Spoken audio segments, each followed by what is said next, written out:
इस वीडियो में मैं आपसे बात करने जा रहा हूँ एनएचएम संविदा नर्स यानी कि एनएचएम जीएनएम एग्ज़ाम का रिजल्ट कब तक आएगा। रिजल्ट के बाद डॉक्यूमेंट वेरिफिकेशन के लिए आपको कौन कौन से दस्तावेज तैयार करने हैं उसके बारे में चर्चा करूँगा। और इस बार आपके पद भी ज़्यादा है तो इसमें राजमेस भी ऐड किया गया और एनएचएम के भी पद इसमें ऐड किए गए हैं और इसके रिजल्ट और डीवी के बारे में सूचना देने जा रहा हूँ। वीडियो पसंद आए तो वीडियो को लाइक कीजिए, चैनल ज़रूर सब्सक्राइब कीजिए क्योंकि इस बार आपका जो रिजल्ट आएगा वो रैंक वाइज आएगा। तो जीएनएम का जब भी आपका रिजल्ट आएगा तो उसकी आपकी रैंक से आपको कैसे चेक करना है कि आपका फाइनल सिलेक्शन होगा या नहीं होगा, ये रिजल्ट आने पर आपको इस यूट्यूब चैनल के माध्यम से बता दिया जाएगा। और इसी तरह एनएचएम के कोई भी कैडर के एग्जाम के रिजल्ट को लेकर या डीवी को लेकर अपडेट आएगी आपको इस यूट्यूब चैनल के माध्यम से जरूर बताया जाएगा। फिर चाहे वो आपका एएनएम हो, जीएनएम हो, सीएचओ हो, कंपाउंडर आयुर्वेद हो, लैब टेक्नीशियन हो, फार्मासिस्टेंट हो, कोई भी एग्जाम हो, 19 के 19 कैडर के लेकर अपडेट आपको इस यूट्यूब चैनल के माध्यम से जरूर दी जाएगी। जैसा कि आपको मालूम है पिछली बार जो एनएचएम का जीएनएम एग्जाम हुआ था उसकी डीवी ऑनलाइन हुई थी, लेकिन इस बार आपकी डीवी ऑनलाइन नहीं होगी, ऑफलाइन होगी। और उसके लिए कौन कौन से दस्तावेज आपको चाहिए तो वो पिछली जो डीवी हुई थी उसके अकॉर्डिंग मैं आपको बताने जा रहा हूं। क्योंकि पिछली बार आपने देखा होगा 2338 ही पद थे, लेकिन इस बार आपके जीएनएम में पद बहुत अधिक है और बहुत ज़्यादा भी है और पिछली बार की तुलना में, और राजमेस में पदों में वृद्धि भी की जा सकती है। अब देखो आपको मालूम है एनएचएम के कुछ रिजल्ट तो आपके 31 अक्टूबर को जारी होंगे, लेकिन इसमें आपका जीएनएम का रिजल्ट जारी नहीं होगा।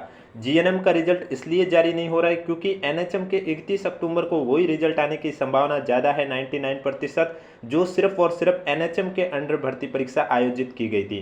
क्योंकि आपको मालूम है कुछ एग्जाम है जो जिसमें आपके एनएचएम के भी पद ऐड किए गए हैं और उसमें राजमेस के भी पद ऐड किए गए जिसमें आपका जीएनएम एक और एग्जाम है।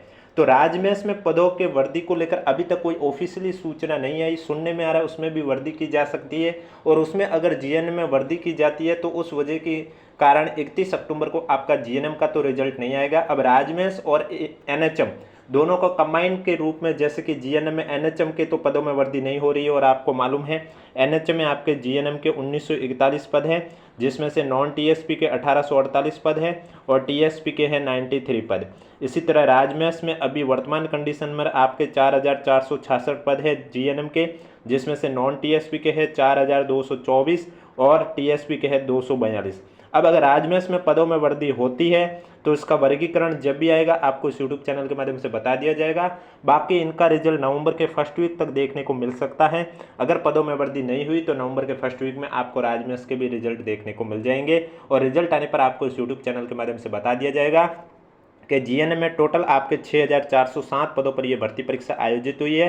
तो इसमें आपकी कौन सी रैंक है और आपकी जो रैंक है उससे आपको कैसे चेक करना है कि आपका फाइनल सिलेक्शन होगा या नहीं होगा। क्या जीएनएम में भी खाली सीटें रहेगी, खाली सीटें रहने का वजह क्या है उसके बारे में भी वीडियो के लास्ट में चर्चा करेंगे।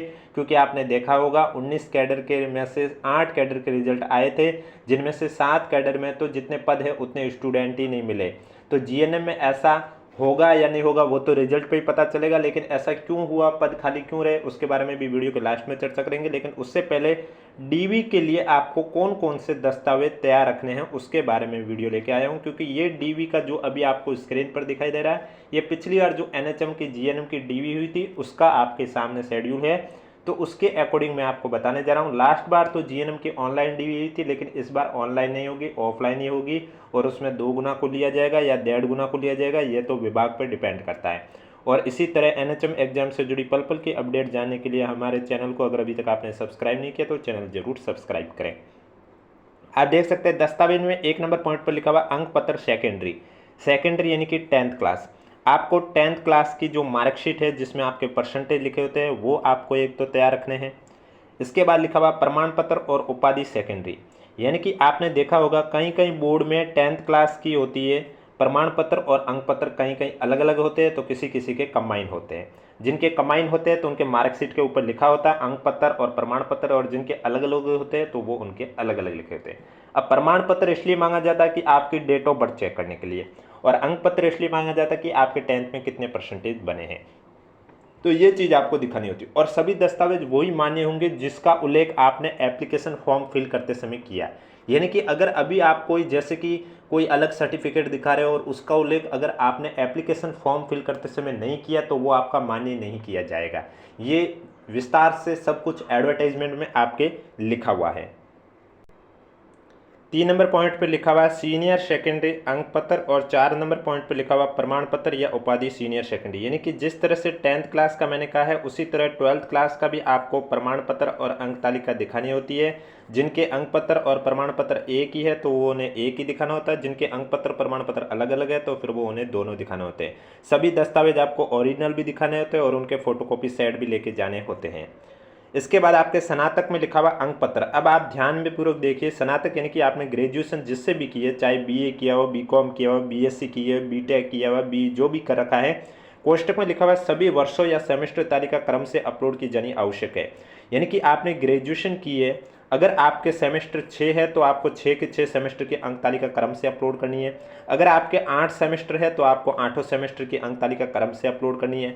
अगर आपके 4 सेमेस्टर है तो आपको 4 सेमेस्टर की अंक तालिका क्रम से अपलोड करनी है। उसके बाद प्रमाण पत्र उपाधि यानी कि आपके ग्रेजुएशन की डिग्री है वो उसके बाद आपको अपलोड करनी है, यानी कि आपको तैयार रखनी है। उसके बाद अगर आपने एप्लीकेशन फॉर्म में पोस्ट ग्रेजुएशन का भी उल्लेख कर रखा है तो उसकी भी आपको अंक तालिका दिखानी होगी। फिर चाहे आपने वो एमए किया हो, एमकॉम किया हो, एमएससी किया हो या एमटेक किया हो, जो भी किया हुआ, तो उसी में भी जितने सेमेस्टर आपके थे उतने सभी सेमेस्टर की अंक तालिका आपको क्रम से अपलोड करनी होगी और उनकी भी डिग्री आपको दिखानी होगी अगर आपने एप्लीकेशन फॉर्म फिल करते समय इसका उल्लेख किया है तो। इसके बाद जीएनएम का जो भी आपने कोर्स किया उसकी अंक पत्र और उसकी डिग्री या डिप्लोमा आपको दिखानी होगी और उसमें भी आपके जितने भी सेमेस्टर थे उन सभी सेमेस्टर की अंक तालिका आपको क्रम से अपलोड की जानी आवश्यक है। इसके बाद उसका प्रमाण पत्र यानी कि जो भी जीएनएम को लेकर रिलेटेड आपने कोर्स किया है उसका आपको प्रमाण पत्र यानी डिग्री भी आपको दिखानी होगी।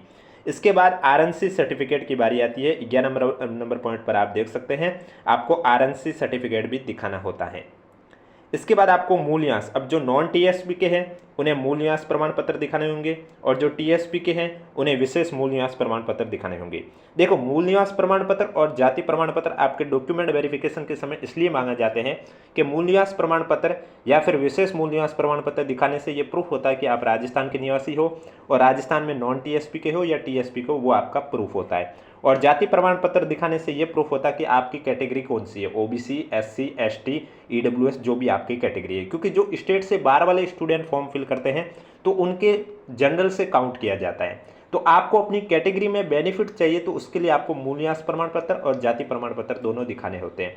अब इसमें भी उनकी वैधता के बारे में बात करें तो मूल्यांश प्रमाण पत्र चाहे आप कोई भी कैटेगरी के हो आपका एक बार बनाया जाता है और वो जीवन पर्यंत वैलिड रहता है। लेकिन जाति प्रमाण पत्र को लेकर अलग कंडीशन है।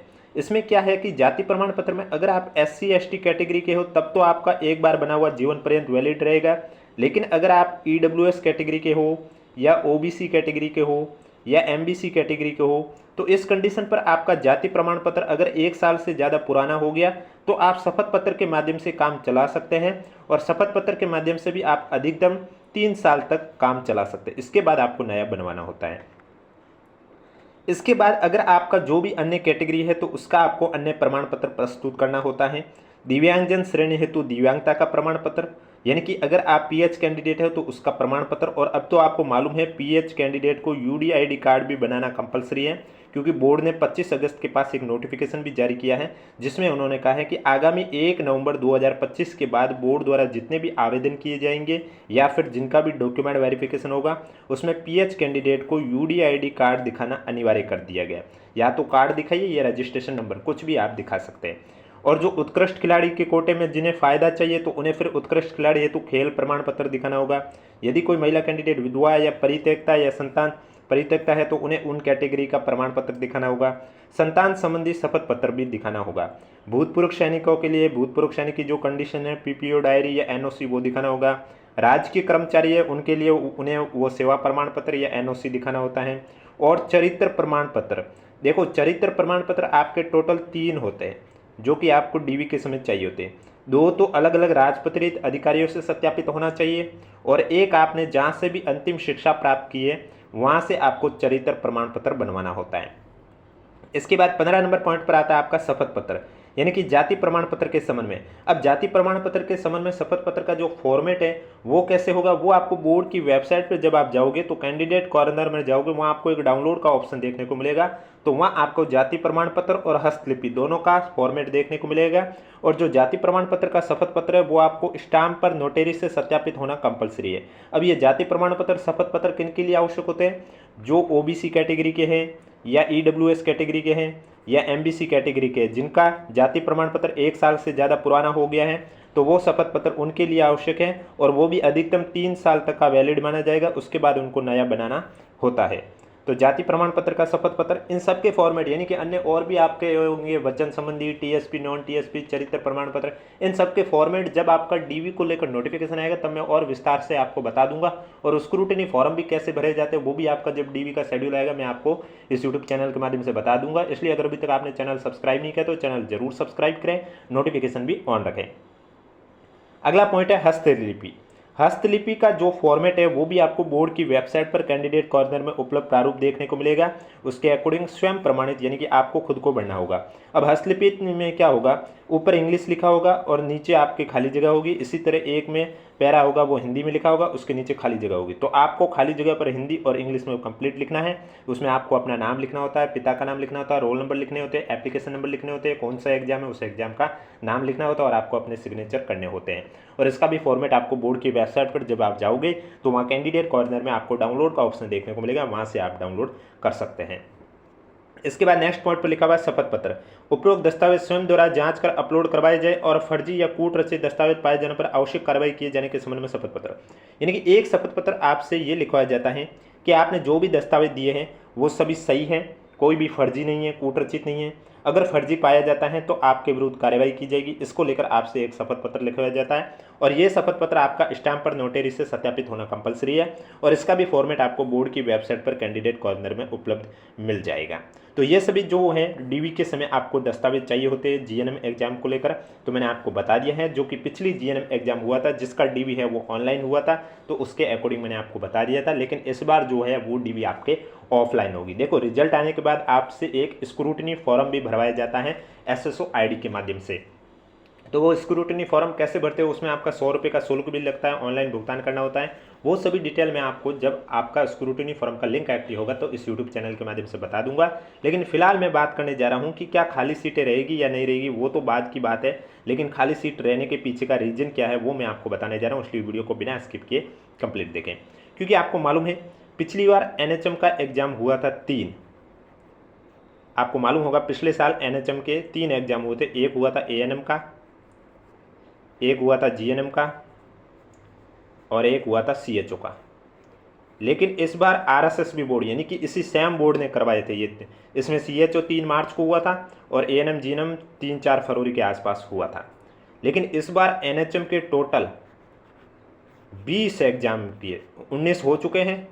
टोटल 20 एग्जाम इस साल आयोजित कर रहा है बोर्ड, जिसमें से 19 एग्जाम तो आपके जून में हो चुके हैं।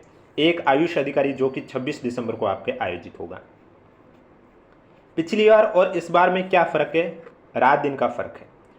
यह है कि पिछली बार जो आपका एनएचएम के एग्ज़ाम हुआ, चाहे वो एएनएम का हुआ, जीएनएम का हुआ, सीएचओ का हुआ, वो उसमें सब्जेक्टिव पार्ट ज़्यादा था।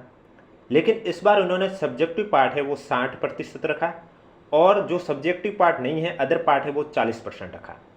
यानी कि पिछली बार जो एनएचएम का एग्ज़ाम हुआ था वो आपका 100 क्वेश्चन थे, लेकिन इस बार आपके 150 क्वेश्चन थे। इस बार आपका पेपर 450 नंबर का था, पिछली बार 100 नंबर 100 क्वेश्चन 400 नंबर का पेपर। इस बार आपके 150 क्वेश्चन 450 नंबर का पेपर। इस बार आपका एक क्वेश्चन 3 नंबर का था, पिछली बार एक क्वेश्चन 4 नंबर का था। पिछली बार क्या सब्जेक्टिव पार्ट ही ज़्यादा था, लेकिन इस बार आपका 40% जो पार्ट था उसमें क्या शामिल था, Hindi, English, computer, GK, current affair, ये सब चीज़ और एनएचएम के क्वेश्चन। और 60% पार्ट है वो आपका सब्जेक्टिव था। लेकिन पिछली बार ये वाला रूल नहीं था कि मिनिमम क्वालिफिकेशन 40% लाने कंपलसरी है। इस वजह से अगर पिछली बार जैसी वीडियो कैटेगरी हुई है उसमें बहुत कम नंबर बने, 40% नहीं बने, तो भी वो सेलेक्ट हुए थे अगर सीटें खाली थी तो। लेकिन इस बार ऐसा बिल्कुल नहीं होगा। अगर सीटें खाली रह जाएगी तो सीटें खाली रख देंगे, अगर आपके 40% नहीं बने तो।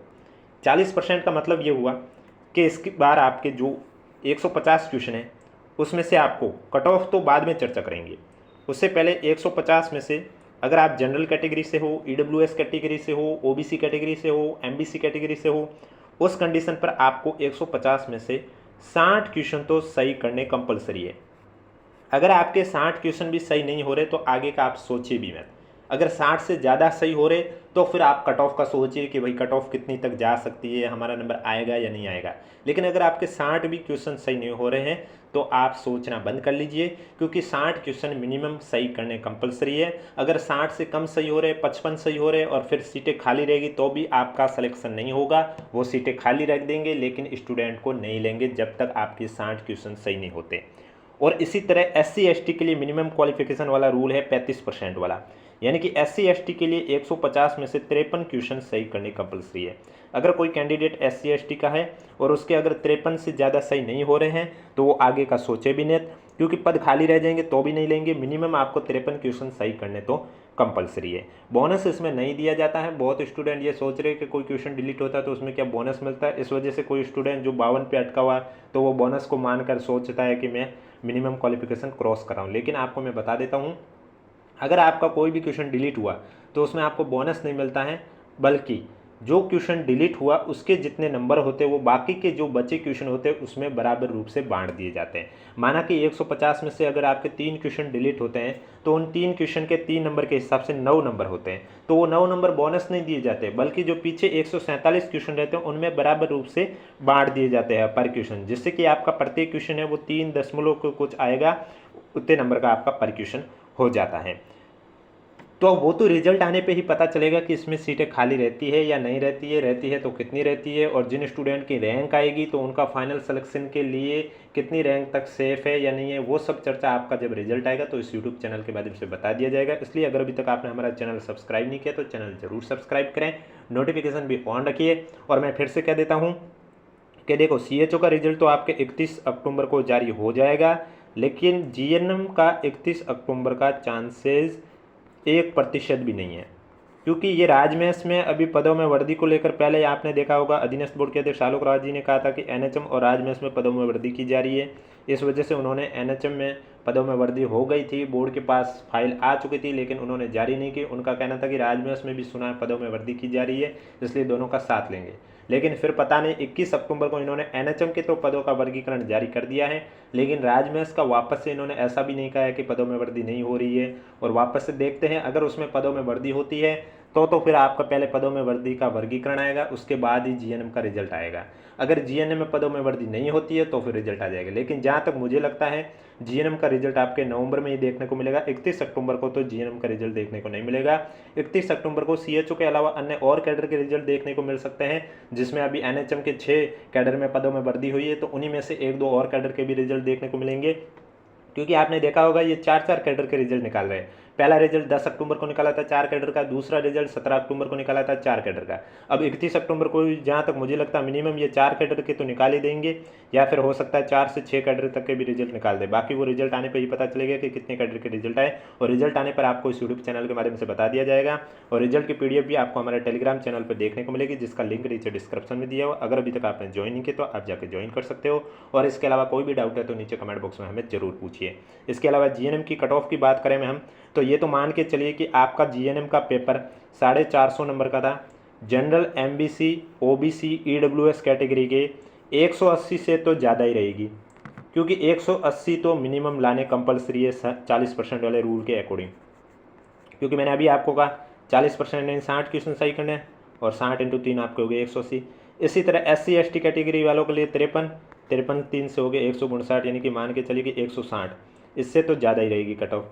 अब वो इससे ज़्यादा कितनी रहती है वो तो आपको रिजल्ट आने पर बता दिया जाएगा। बाकी आपके पेपर कैसे हुए कमेंट बॉक्स में अपने रिव्यू जरूर बताएं, और वीडियो पसंद आए तो वीडियो को लाइक कीजिए, चैनल जरूर सब्सक्राइब कीजिए।